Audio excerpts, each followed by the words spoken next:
Olá, você aí se preparando para os próximos vestibulares. Eu sou o professor Morato de Literatura do Colégio Progresso de Campinas. Pois bem, vamos falar um pouquinho sobre um dos grandes fantasmas da prova de literatura, tanto da Unicamp quanto da FUVEST, os livros de poesia. Nesse ano a gente tem um livro de poesia apenas constando da lista, que é O Sentimento do Mundo, do Carlos Drummond de Andrade. Pois bem, o que um examinador está falando quando ele coloca um livro de poesia numa lista de leitura para você? Ele não está dizendo faça a mesma coisa que você faz com um livro de narrativa, que é compreender o enredo, compreender qual é a concatenação temporal dos acontecimentos, quais são as características individuais das personagens, quais são os desenvolvimentos que as personagens fazem.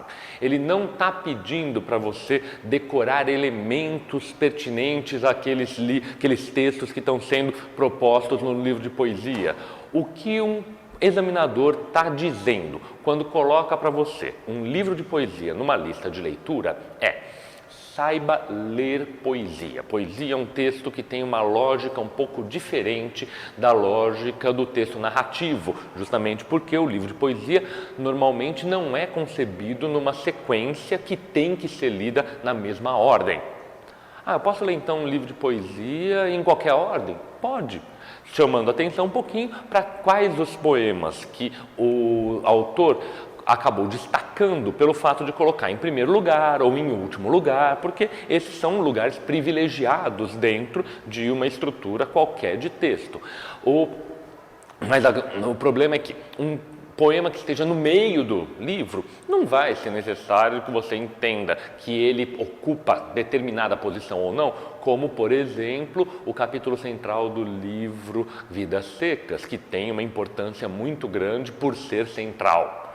Aqui, o que você tem que fazer? Saiba ler poesia. E o que é poesia?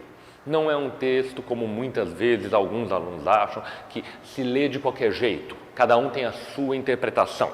Não é exatamente isso. Um texto de poesia tem uma série de elementos, tem uma série de significações, agora principalmente tem uma concentração que faz com que esse tipo de texto seja privilegiado para que numa prova, principalmente uma prova de caráter de primeira fase, em que você precisa ser indagado na capacidade que tem de compreender expressões, é um tipo de texto que, principalmente numa prova como essas, tem um privilégio muito grande. Por quê? Ele é conciso, ele é extremamente concatenado e é um tipo de texto extremamente significativo.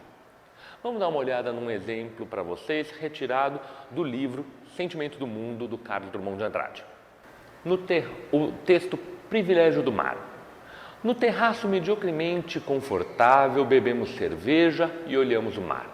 Sabemos que nada nos acontecerá. O edifício é sólido e o mundo também. Sabemos que cada edifício abriga 1000 corpos labutando em 1000 compartimentos iguais. Às vezes, alguns se inserem fatigados no elevador e vêm cá em cima respirar a brisa do oceano, o que é um privilégio dos edifícios. O mundo é mesmo de cimento armado. Certamente, se houvesse um cruzador louco fundeando na baía em frente à cidade, a vida seria incerta, improvável. Mas nas águas tranquilas só há marinheiros fiéis, como a esquadra é cordial. Podemos beber honradamente a cerveja. Veja aqui o que esse texto traz. Um texto, como eu falei, extremamente conciso, Privilégio do Mar. Já no título é chamada a atenção da gente para uma coisa de distinção.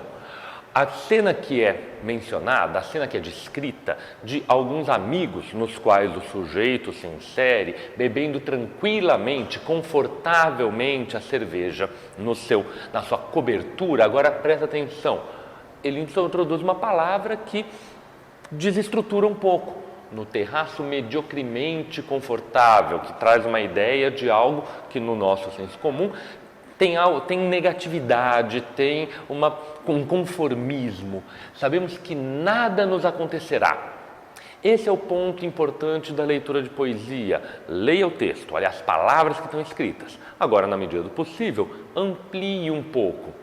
Lembre que Sentimento do Mundo é um livro publicado pelo Carlos Drummond de Andrade em 1940.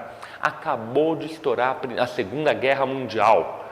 É óbvio que essa frase, sabemos que nada nos acontecerá, tem um tom de ironia extremamente marcado porque a situação é incerta. O edifício é sólido e o mundo também. O mundo, nesse momento, é qualquer coisa menos sólido. Sabemos que cada edifício abriga 1000 corpos labutando em 1000 compartimentos iguais. Olha a imagem de nivelamento que a gente tem das pessoas nesse ambiente que não tem nada de diferente entre umas e outras. E às vezes alguns se inserem fatigados no elevador e vêm cá em cima respirar a brisa do oceano, que é um privilégio dos edifícios. Essa estrutura de concreto, essa estrutura firme como o mundo, ou seja, muito pouco firme, cria privilégios que, ironicamente, são tratados aqui como importantes. Não tem nada de privilégio.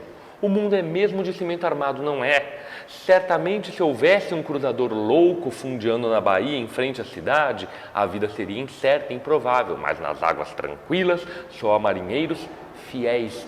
Lembre que 5 anos antes houve a intentona comunista, uma tentativa de revolução em solo brasileiro. O Carlos Drummond de Andrade, simpatizante das esquerdas, simpatizante da União Soviética e do comunismo, está fazendo de novo um jogo razoavelmente irônico para encerrar com essa frase: podemos beber honradamente a cerveja. Não tem nada de muito honrado. Uma pergunta que avaliasse esse texto, por exemplo, para você numa prova de vestibular. Pediria para você reconhecer as ironias, reforçaria para você os elementos de contexto do livro para que você pudesse marcar, mostrar que tem a capacidade de reconhecer as sutilezas e como o Carlos Drummond de Andrade cria determinadas imagens que sugerem uma coisa e, na verdade, estão querendo dizer exatamente o seu contrário. Essa é a essência da ironia. Então, um texto que não é muito complicado, não apresenta muitas dificuldades e que pode mostrar que você é um leitor esperto, é um leitor consciente e um leitor razoavelmente antenado com os elementos que dizem respeito, tanto à obra quanto ao autor. Nada de muito difícil, nada de muito elaborado, não tenha pânico. Leia devagar, um texto hoje, um texto amanhã, 4 depois de amanhã, fica mais um dia sem ler, volte ao livro, vá com um livro de poesia fazendo um trabalho um pouco diferente e mais espaçado. Medite sobre cada um dos textos e se prepare para, no momento em que você for cobrado, deixar a imaginação se soltar um pouco, mas sem exagerar e descolar nem do texto, nem das informações que você conhece sobre o autor.